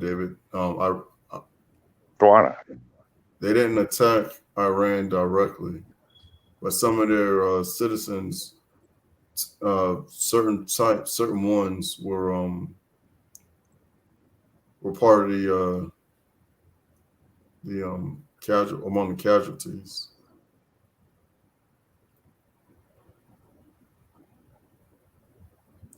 But you are right about them being allies to Russia, though. Syria and Iran.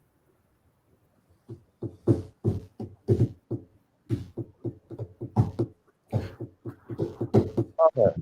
General has spoken. Well, Jehote found a bombing, but you said something about oil rigs. This is something different, but this is the most recent thing. It looks like. Oh yeah, I'm sorry. It was ships. Sorry. And of course I closed that window, but it was ships. So I thought that if you attack an Iranian ship, you're going to be considered, an offense to Iranian people, kind of thing. Like if you shoot down an American plane, well, you're going to have issues from America. So that's how we got pulled into the First World War or the Second World War. They had sunk a private ship or something that belonged to America. So that's how we got pulled in, because America wasn't going to actually participate in that war with Hitler and all of them. But they pulled them in by shooting one of their ships out of the water. So that was how we got in that World War. So that's what I'm thinking is going to happen with this one, is Israel shot them ships up, and then they have an alliance with Russia. So what Putin is doing is he's like, hey, we don't want NATO over here. You're too close to our borders. So they're already a nervous wreck over there. Now one of their buddies got their oil ship shot up, and we are even experiencing something with oil right now here. Like the Khan said, now we're paying $6 a gallon. In Pittsburgh, it's $4.24. I spent $60 to fill mine up, and I had a quarter tank. I usually don't do that. I usually try to go down a quarter tank and then fill it up. But I went all the way down to a quarter tank of fuel, and it was $60, and that was with my discount. I used a discount card at that particular place. So the next time you go there, instead of getting gas, grab me a couple cases of Budweiser and mail them to me. Tell them this medium now. Just grab me a couple cases of Budweiser. We're not going anywhere. I'm going to need to stay inside for a while. We're not allowed to do that in our. Mail it to me, medium mail. Tell them it's books. We're not allowed to do that in our stores that sell beer. You can only buy like a 12-pack or something. A 12-pack and maybe a 40. Send me about 4 12-packs. Benai, he loved that one. He loved that 12. Look how excited he is. My face Yes, sir. You need a Cajon to drink some beer.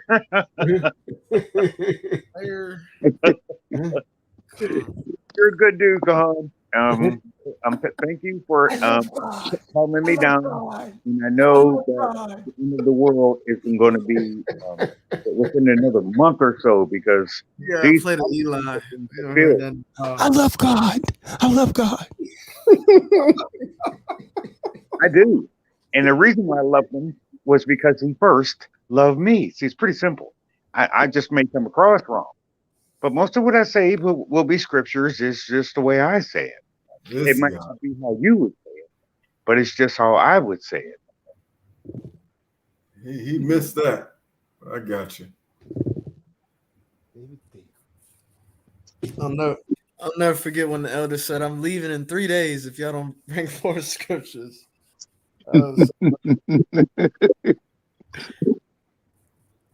Something else. Well, that's why I'm here. That's why I've always lived. That's my life. That's my breath. Yeah, I do it wrong sometimes. Working with me, he's giving me the right knowledge, and I'm getting it together. He helped me get my life together by becoming a secure party creditor, and he helped me get my employers together. Okay, with all of that, David, I should be at least entitled to a 24-pack. I've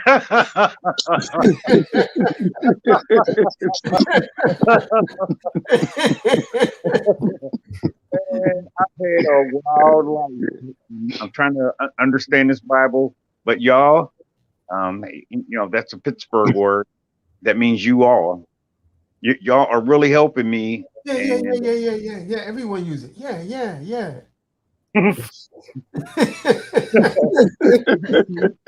You guys are actually helping me enjoy my retirement. I'm retired. The only reason why I go to work is because it's loud here. I live in a retired, you'd be drunk too. Well, that's what I thought I would do all my life. Hey, well, I finally get to drink all day.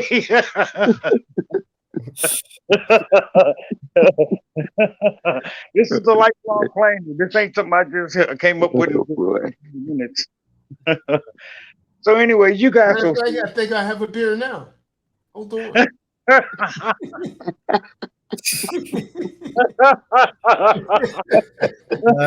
Make sure it's non-alcoholic. So what you be like if you get drunk? You'd be off the chain on this channel. Hey, we usually do Budweiser though, or is it like Miller, Heineken, or it doesn't matter? No, I drink a flat blue ribbon PBR. Oh, so I was right then. Patch Blue Ribbon. Yeah, you were. Yeah, you called it. I didn't know it was called PBR. I was like, oh, geez. I looked at it and yeah, you're right. It's PBR. So, wow. I don't know. I guess it's 4.9. When I was in the military, where we used to drink. Hey, David, you must have a weak system, man. You get drunk off of Pabst Blue Ribbon. Well, I'm not drunk as you suppose. Oh, shit. It's not possible to drink off of it. But I might slur my speech or I'm talk ain't clear. But hey, I slur my speech at my age anyway. I didn't think that was alcoholic. Oh, shit. It is. At 8 a.m., David, right? You know what? I'm going to do it the way the Kahan suggested. He said, listen to him. He's drunk. And the only time he ain't drunk is when he's with us. So I'm going to be with y'all. Now, y'all go on and I'm have a meeting in California. If I got $5 in the bank, I'm going to go out and pick up these beer cans and I'm going to turn them in and make that airfare over there. I'm going to be with y'all and that's it. And I'll be sober. And I'll be with you. Y'all are a gem. You are a hidden thing. And I understand why we're not increasing exponentially. God is working with us. He's going to get us together. We're going to have our relationships. We're going to be able to finish each other's sentences because we're under the same spirit, which is called the Ruach. So you have to understand, the Ruach is talking all the time. There was this lady who was at the airport, and she got on the plane, and she was like, let me off. So they let her off, and the plane took off and blew up. So they thought maybe she was, since she was melanated, they suspected that she had planted a bomb or something. And so they asked her a couple questions. And one of the questions that they asked her was, well, why did you get off the plane? And she said, well, because the Holy Spirit told me to get off the plane. So you know how Esau is. Well, how come the Holy Spirit didn't tell everybody else? Well, she said, well, I'm sure he did. I'm just the only one who listened. This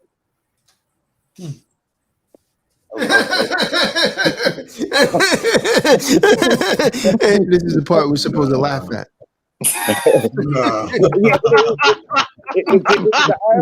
Oh man! So this is what the Holy Spirit is doing with us. This is what the Ruach is doing to us. He's getting us to listen to His Spirit. Through the Quran, through His prophetic messages, through His paperwork for freedom and stuff like that. The others aren't hearing that. And this is the spiritual thing. This is the spiritual thing we're on. No matter if we get upset with somebody or whatever, blah, blah, blah. That'll happen. If we stay together, we're going to hear the same message. We'll have new people who will come in that don't get it. Then we have to deal with them and stuff. But as long as we continue to listen to the Quran, as long as we continue to listen to the Holy Spirit. And if we have a problem or question, when he has sessions like this, you ask your question. Now, I got a little bit of sweat here asking that question, because the Quran answered me and the general answered me. So that's some different level pressure there. I just provided a response. I didn't provide an answer. Hey, David's right though, man, because you said something really profound, man.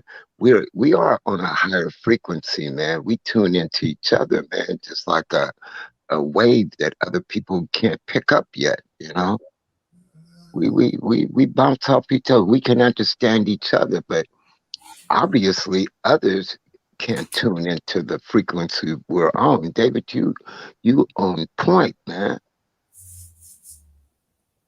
That's very true, brother. Well, I do what I can, Marty Mark. The Ruach God is talking to us for real, man. Mm-hmm. You got a very good point, brother. 100%. I explained it before. We have to learn how to communicate like the Underground Railroad. So you have to understand when then people were coming from slavery and their freedom, that they only got one message. Go down by the river or something like that. They're down by the riverside or something. But they had to read the signs. Okay. And for example, if they saw a porch that had a white rug over it, that meant that place was safe. Okay. So these are just little nuances that probably in critical race theory. So this is how the Ruach deals with us. He's not trumpeting anything. He's trying to tell us, and all we got to do is listen and spin everything you got. It's like the Quran tell you all the time. If you don't got it, get it. Hey, David, hey, go open up a lemonade stand, I've been able to pass a lemonade stand since he first introduced that about 2 or 3 years ago. I seen them kids out there with the lemonade stands. I was like, okay, John, I don't even. Hey, and you know what? And if they want some rest when you're dead, right? Right. That's a profound thing. Yeah, you better dig, damn it. Yeah, that's a profound thing, because the Bible says, "Come to me who are all heavy laden and burdened, and I will give you rest." Wow, David, that's real, man. Yep, and the only way you're going to get it is if you die to yourself and be born again, or come live to your Mashiach. So that's all that is. That's what those kinds of scriptures mean. You just have to put it in the English or the common parlance and stuff, because a lot of times people will tell you, well, I don't understand the King James Version Bible. Shoot, I'm reading the King James 1611, and some of them words are spelled a little bit different, but I know them. So, for example, when let me see. I'm looking at Ezekiel 38, King James 11:16. That looks pretty much like in a common parlance. But okay. So let me hold on. I don't want to use thou, thou, because that's pretty much, people can figure that out. But there are some words in here that are spelled differently than we spell them now, but when I read them, I know what they are, and I could read it seamlessly. So David, the V and the U are interchangeable in the King James Version, and there are no J's, and the I has the Y sound. And things like that. Yep. And then also first, but after you get it, you can read it easily. It's like that thing that the Gentiles do. they'll they'll make this post on Facebook or something, and they'll say, if you can read this, you are a genius. And what it does is they have half-spelled words, or they have words with the same letters in it. And if you could read that whole paragraph, then they consider you to be a genius. But so they might not spell shall shall. They may spell it shal or something like that. There, I took the test once, so I guess according to the Gentiles, I'm a genius because I was able to read it. Well, to be honest, the phonetics of words was more important than actually like a proper spelling of a word. So that didn't really matter so much back in the day during the translation. Lucky, that's what the Quran was trying to explain to the Edomite on the channel that night, because he that's when he got cut. He realized that he was not right at all, not kind of off. He was way off, because he was, right? What's his name? What's the guy's name? Mr. something or whatever, Wesley. Mr. Wesley. That's when everybody wanted to be a hero, man. Show how intelligent, talking over him, acting just like him, acting just like one of those devils. Yeah, but when you told him that, that's when he realized he was wrong, and he started flopping around, hyperventilating, because you cut him. He couldn't come back from that. He realized he was wrong, man. He was trying to be all clever and shit, man. But yeah, he looked like he was a pedophile, man. He got that spirit on him like that. He does. He's weird. Yeah. You have a certain ear about him, man. Yeah, real creepy with the glasses. Mm-hmm. He reminds me of this. Used to be this old cartoon character for this show called Courage the Cowardly Dog. He looks just like it. Real creepy. Then upper lip, just eyes look like just beady, just about to just kidnap somebody. And he lied. He started off lying. So he just stumbled on here. I've seen him on here a few times. I've seen him in my comment section a lot. People just be capping, man. Stop the cap. Yeah, but you got him. Over here. All right. You got him. You got him. He couldn't come back from that, man. He said.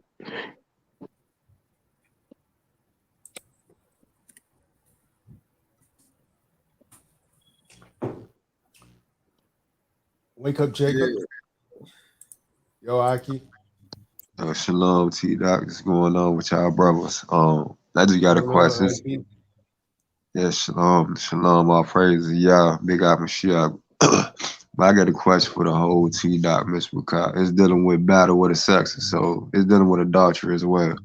So, according to statistics, modern day Adam cheat more than modern day Eve. Do y'all think that's true? I don't think the statistics say that either. Say that, Aki. I don't believe the statistics say that. I believe that woman cheats more. Yeah, because all the internet resources that I checked out, it always said 20% what a man would cheat more than women, more than 20%. Wow, I'm not sure which research you're looking at, brother. You must be going to feminist sites. Hey, probably I didn't look at the author or anything. I guess I went straight to the statistics and different resources, because if I don't just do one resource, I do up to 3 of them to validate my point. So yeah, it said up to 20% of men cheat more than women or commit adultery. So I'm like, what? Cause I talk to women and they be like, yo, the men out here dogs and y'all cheat more than the women. I'm like, all right, cause you had said something earlier when they try to justify that we the dogs, we the prostitutes or whatnot. But I be like, nah, the women be raising up these men like you said. So I think it's more of the women. It's a lot, brother. Did I hear you correctly? You said 20% of men cheat more than women? That's according to the statistics that I looked at. I looked at two sources. Well, then we're saying the same thing. If only 20% of men cheat more than women, then that means the other 80% of men don't cheat more than women, which means women cheat more than men.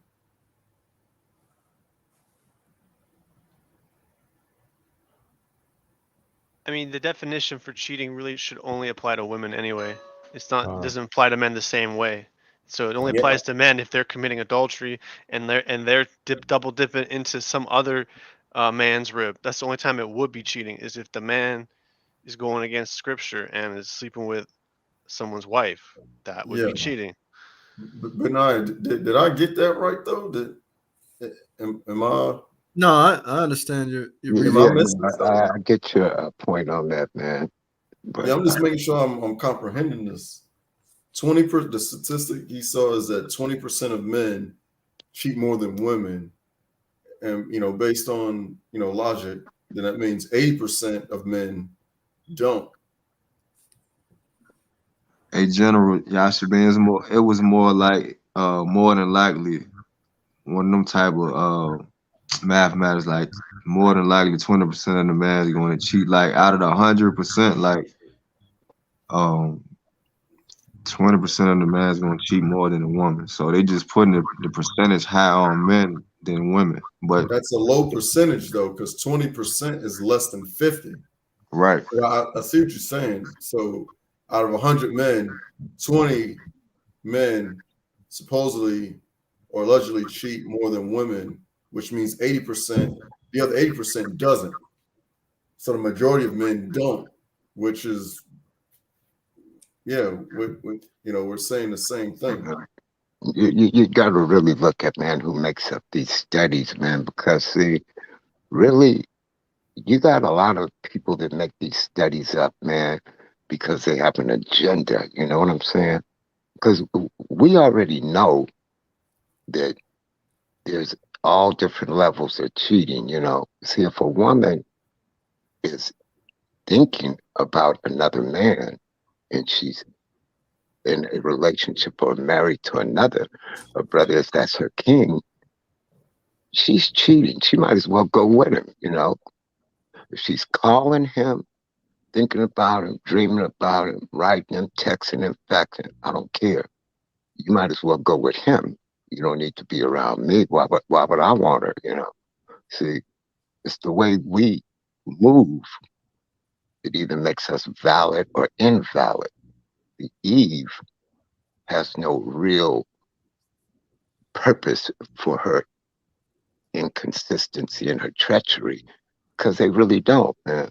They do it because they feel that they can do anything they want and they don't have to behave in a certain way. And that's what disrupts and creates folly in a relationship between a woman and man. So there's intellectual, psychological, physical cheating, or however you want to sum it up. But if you have a woman and you catch her talking to another man, smiling at him, flashing at him, batting at him, giggling with him and stuff, I mean, you might as well go with him. Why would I want her? I mean, that's, if you don't see that as cheating, and I don't know, see, if a woman is thinking about another man and she's with me or with you, why would you want her? I mean, take her wicked ass with you, and then don't bring her back. Grab all the shit you can grab, and toodaloo to her ass. You dig? That's how it goes down. Think about it, brother. Would you want a woman that is telling you one thing, hugging you in your face, but then she's turning around and she's chit-chatting with some other dude? Now, you take her wicked ass the hell with you. and don't bring her back, you know. That's the thing, you know. Too many of these cats, man, make concession adjustments to keep being with a woman. They make excuses why they still with these wicked women, man. Hell, either you're in or out. Either you're all right or you ain't right the hell at all. You dig? That's how it goes down, man. Quit making excuses up for these, but the hell with the mythological surveys. Shut up, Okie. Damn it. Fuck it. Forgive me, brother. But you know, that's how it go down, man. You know, there's no middle ground with this. All right, but not right at all. Think about it. You want a woman telling you some. These women lie like hell. What's the worst thing, man? If a woman starts lying to you, I mean, can you really trust her? I don't think so. Because is that the first time she lied to you? Think about that. Well, I don't think so. You know, see, once a liar and Eve is perfected, being devious, sneaky, and disingenuous, man. She gonna feel like she can cross any threshold, any boundaries, man. And if you don't deal with that, man, right away and on point, man. But too many cats want to give them a break, man, put them back on the map and stuff. Or you know, you take your ass with him, you know, keep it moving. That's right.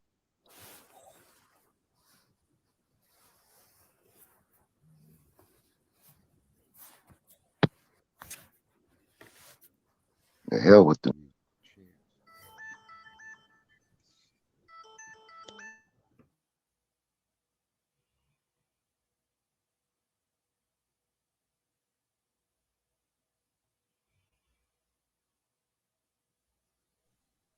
I used to be with the Khan introduced the term to me, Captain Saberho, until it finally dawned on me that the Khan was using scriptures to describe these women that are evil. Okay, so they start out evil, they end up evil, they'll probably die evil. So when it comes to cheating, a man can have wives and concubines, but is it not so with a woman? So when a man has wives and concubines, that's not cheating. Now it's kind of sad that some jakes will pump and dump them, but it's clear in the Bible, if you do that to a woman, you have to be responsible for her. She has to become your concubine. So you just can't go out there and have your way with the women and, you know, go home, you know, blah, blah, blah. So it's kind of confusing until you listen to the Kahan. And when he goes over these types of subjects about men cheating and women cheating, he will make it clear to you before he moves off that point.